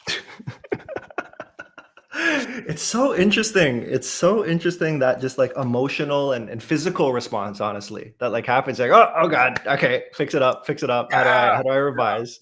So the real-time course correction is always important. And the piece that I'm curious about now, as like we've talked about your journey, is like at this stage in your life, what role does like career and work play? Oh, in my life. Yeah. Oh, I mean, I'm still gunning for like, I really am. I realized Ezra Firestone was the one that said this, and I think he was on Andrew Ferris's podcast where he's like, it might've been on Taylor's podcast. It's one of the two, because I'm such a stan of both those people. But Ezra Firestone was like, you don't create wealth. It was like, you don't create wealth by like having a high paying job. It's kind of like what he said. He's like, you create wealth by buying an asset and then selling that asset for more than you bought it for. And that for me was like an oh crap moment of like, okay, if the goal is to eventually have enough to be independent of this, which is like I'm 43, okay, so I'm staring in that barrel now. That's the next goal, is to have enough to be independent of this. Then that's what I'm looking for now. And so I want to invest myself and my work in the places that have the highest probability of that being the outcome. That I can stop trading time for money is the idea. I love it, man. And then outside of work, like what are you doing for fun these days? Oh man, it's been on my to-do list for like 5 years to get a hobby. I think everybody can resonate with that. In all honesty, I think every single person who's tuning in can resonate with that. I think Jason Panzer is like, maybe he's going to convince me to start golfing, because he seems like that seems like the bug that everybody gets. And he started late in life, so I think maybe I can pull that off. I don't know. I really like mountain biking. I need to read more. And then the kiddos are just like, all right, check out, hang with them, go to the beach, go to the pool, have fun at a staycation. We're in a hotel next to the mall, even though we're still in Portland and doing back to school shopping. We're going to do that. Like that. I think that's the only saving grace right now. Yeah. Is that it's like I have a center of gravity that I can't ignore. And so we go bowling. I'm like, all right, good. I'm doing something that's not work related. Oh my gosh. That's so real. That's so real. Even for myself, it's like, I need a hobby. I say basketball, but I play like once a month at this point. I need to get out there more. Like, I need to figure it out. But I just like working. It's fun. Like I get a lot of joy from it. So it's hard to like break myself away from it. I do. That's a piece of it too. Is I do get a lot of joy from it. We wanted to go speed round for like 1 or 2 more minutes. Hit Jess's question. Let's do it. Okay, because his question, what was this? He wanted to get like theological honest. It was all about the like, is there a correlation between marketers' faith in God and faith in other black box systems like the algo, for example? Oh man, now that I read it, it's like because of my, first of all, I'm a heretic at this point, even though like Aaron from 15 years ago would obviously call Aaron today a heretic. So I'm going to say that out loud as well. I'm nowhere near orthodox, spiritual, but not religious kind of person.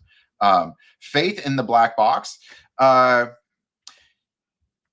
I almost feel like this plays in really well to Jess's ongoing quasi beef, or any media buyer's beef, with like the just make as many ads as you can, because you can't predict which ones are going to win. And you put it into the system, you tell the system the outcome you want to get in some sort of cap form, and then you just let it go. And yeah, I am definitely more in that camp than any other camp, which is kind of like, I wouldn't say it's blind faith, but it's faith in that this thing that's bigger than me that I don't understand is going to do a better job of getting the result that I want, outside of what are the 2 inputs I control. I control what goes into the system in the form of the creative that I put in, and I control the output on the far side of what I tell it I want it to go get. Everything in between is an absolute freaking mystery. And I would definitely lean more towards that side of things with those two caveats on the front end and the back end. So maybe I'm a little more in Jess's camp of like, it's not a black box of what you put in, but you definitely put it into a black box and then trust it to go do its magic. It's mythical magic. Yeah, that's religious. Awesome. All right, now ask me, last question. Ask me what my favorite quote is. I want to do this one. You've been super generous with your time, man. I appreciate it. Last one. Do you have a favorite quote? What is it and why? R.C. Sproul, who is a theologian from modern-ish. Simplification without distortion is the highest form of scholarship. That's my heartbeat when it comes to the stuff that I create also, is simplification without distortion is the highest form of scholarship. How do I take something that's really hard to understand, but so key and vital, and bring it to you in a way where you go, oh, okay, I think I'm starting to get it. Especially that without distortion, highest form of scholarship. I love that one. Huge. Aaron, you're the best, man. I really appreciate the time going a little bit over with me too. I appreciate you for letting me go over. Oh man. Are there any final words you want to leave with the audience today before you bounce? Go get rejected. Find people where you don't worry about, are you sitting at the cool table or not, because you deserve it. You're the man. Couldn't ask for anything more. I'm so happy we got to do this, man. I'll talk to you really soon. Likewise. Later, sir. Peace. Everybody. This has been such a fun episode. Having Dan up first and foremost. I've just DM'd with Dan, like he was saying. So getting a peek into his brain and how he's wired is pretty cool. And like seeing a founder that's so passionate about the problem that he wants to be able to solve, that it's like, I'm going to become one with catalog ads. That's insanity at its finest, but that's what you need to accomplish the goal that you want. So I'm so excited to see what they cook up and what's going on over there. And then Aaron, man, like everybody knows Aaron. Everyone knows the energy that he brings. Like I'm so blessed to just be on the same stage, talking with him, chopping it up. And the thing about Aaron is like I've known about his story through others for a longer period of time, but getting a chance to have the conversation, man, it's been so freaking refreshing. There's so much knowledge that's been built up, not just on like the family end, but also how to view career. I'm so happy about this, y'all. Shout out to Jess. Evan is getting very good at this. Look at those reps. Yeah, I'm learning every day in how to structure these things. I need to get better at questions. That's what I'm figuring out, but it's things that can improve. But everybody, this has been a blast. We are live Monday to Friday, 11 a.m. to 1 p.m. EST. Catch us on LinkedIn, X, or Twitter, whatever you call it, Instagram Live and YouTube Live. Y'all have been real. If you know anyone else that wants to come on the show, please hit me up and let me know who they are. I would love to have them. These conversations are so fun for me. But now I think we all got to go check out this OpenAI stream that's going to happen. What's going on with ChatGPT 5, all that kind of stuff. Figure that out. At some point in the future, I'll stream those too in the live reactions. But everybody, I sincerely appreciate it. We're going to catch you on the next one, y'all. Peace.